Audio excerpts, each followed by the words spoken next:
Vou começar a contar agora. Bom dia, amigos e amigas, a todos que nos acompanham pelas redes de comunicação, aos novos colegas amigos que aqui estão. Queria iniciar saudando a vereadora Anne e a todos aqueles, e aqui hoje retomar minha fala, mesmo sendo repetitivo, com relação ao que eu falei na última sessão, tendo em vista que a gente sofreu por alguns problemas, meio estranho, diga-se de passagem, porque eu nunca vi uma ata com tamanha perfeição e qualidade. Assim, asseguro a qualidade do amigo, nobre amigo ali, mas também me traz estranheza que o senhor não tinha sequer um papel anotando, nem escrevendo aqui, nem tampouco perguntou individualmente a qualquer vereador sobre a fala, mas conseguiu fazer com presteza essa ata. Me demonstra uma evolução muito grande, qual eu tenho que lhe dar os parabéns, mas eu também não posso deixar de colocar aqui a minha estranheza em tamanha situação. Quero iniciar aqui falando às pessoas que me acompanham de casa e repetindo aquilo que eu já falei na outra sessão, porque aqui nós somos cobrados de posicionamento e de colocação do nosso mandato. Queria falar em especial sobre a presidência da Câmara dessa casa, onde algumas pessoas nos julgaram, colocaram áudio nas redes sociais, falando que a presidência dessa Câmara não seria dada à presidente atual pela oposição, porque o vereador Marquinhos e o vereador Robert não quis. Queria dizer que, novamente, como já relatado na última sessão, isso é uma mentira. A única vez que foi feita uma reunião foi feita com 5 vereadores, e aqui foi falado na última sessão, relatada pelo vereador Charles, onde todos 5 se fizeram com vontade de estar na presidência, e logo depois foi chamado por 4 vezes para poder ter um diálogo com o atual presidente, e foi negado, não houve o interesse da mesma. Eu falo sempre que na minha história política eu sempre coloco acima de tudo as pessoas de São Miguel, e não tenho a vergonha de, a qualquer atitude que eu tome, colocar na minha conta e não na conta de ninguém, porque quando eu estive ganho o primeiro mandato nessa casa, tive a vontade de ir para a gestão pública municipal, fui, assumi que quis ir por livre e espontânea vontade no meu mandato, e logo depois de 2 meses, quando aqui foi colocada a taxa de iluminação pública, eu retornei para a base de oposição, porque mais importante do que os meus interesses é o interesse das pessoas dessa terra. Então eu queria falar para a presidente novamente, falar para os demais que estão aqui, que a verdade será sempre a ponta principal desse meu mandato, porque em momento algum, nem o meu mandato, nem o mandato de Marquinhos se fez contrário à sua eleição através da oposição. Agora, se a senhora teve seus interesses, se a senhora teve a sua conversa já prévia com a gestão, é importante que a senhora assuma isso, assuma a responsabilidade de escolha, porque aqui todos nós somos livres para poder escolher aquilo que nós queremos. Agora, eu não aceitarei, nem hoje, nem amanhã, nem jamais, nenhum tipo de falácia com o meu nome que não seja verdade, porque se aqui fosse verdade, eu me calaria e abaixaria a cabeça. Mas, como todos vocês sabem, e aqui tornam público, não houve sequer uma negação, e sim uma escolha pessoal e de vontade da própria vereadora, qual, assim eu já falei e falo novamente, respeito, porque cada um tem que fazer aquilo que acha que é correto, desde que não coloque a intenção de fazer por pressuposto de vereador nenhum. Queria aqui também falar com relação ao Dia do Evangelho, saudar os nobres amigos que comungam dessa religião. Queria aqui deixar o meu respeito, a minha admiração por todos aqueles que pregam o Evangelho, que acreditam no nosso Senhor Jesus Cristo.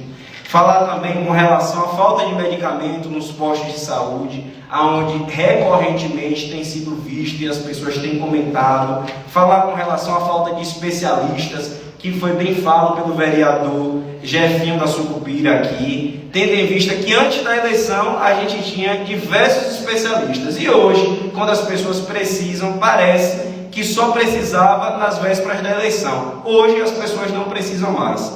Queria novamente relatar com relação ao aparelho de raio-x, onde tem mais de 6 meses muito mais, né? Vai fazer quase um ano agora, e até então, depois de todo esse tempo, a Secretaria de Saúde não teve a resolutividade de botar o aparelho de raio-x para funcionar. E as pessoas de São Miguel das Matas continuam tendo que sair de São Miguel, peregrinando para poder tirar um raio-x em outras cidades, porque São Miguel conta com o aparelho de raio-x, mas não conta com a responsabilidade e a eficiência de botar um aparelho tão importante para poder servir as pessoas. Quero também falar aqui com relação ao transporte dos idosos, que hoje está vindo para a Câmara de Vereadores, um idoso me salientou que não está tendo transporte para trazer os mesmos. É muito importante fortalecer esse meio de convivência, porque é dos idosos que está a nossa história e a gente precisa valorizar os mesmos. Queria aqui também falar com relação a parte de esporte, onde a gente tem as quadras desse município totalmente abandonada. Se a gente for aqui na Praça Orlando Espínola, a gente tem praça abandonada,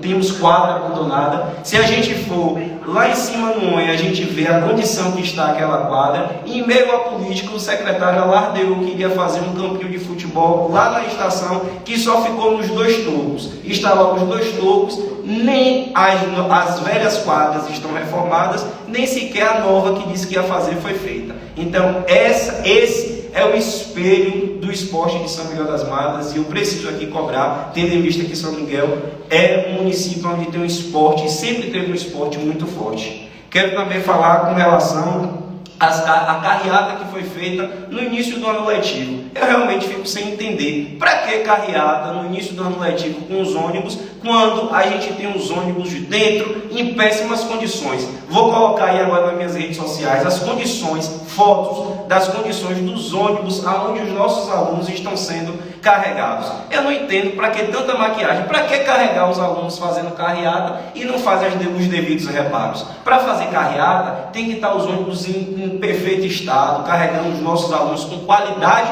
e com presteza, e não é isso que a gente vê. Falar também com relação às reformas, que é muito importante, e aqui parabenizo a gestão por querer fazer algumas reformas importantes, como no Almantro Júnior, como também na creche, mas me estranha muito que a gente teve tempo suficiente para poder fazer essas reformas, mas só quiseram fazer agora. Tem inclusive escolas que, em meio aos alunos estudando, as reformas estão acontecendo. Então o nome disso é falta de planejamento, porque as crianças não devem estar inseridas no mesmo ambiente que as reformas estão acontecendo. Quero também falar com relação aos calçamentos. Diversas ruas estão com calçamento em péssima qualidade.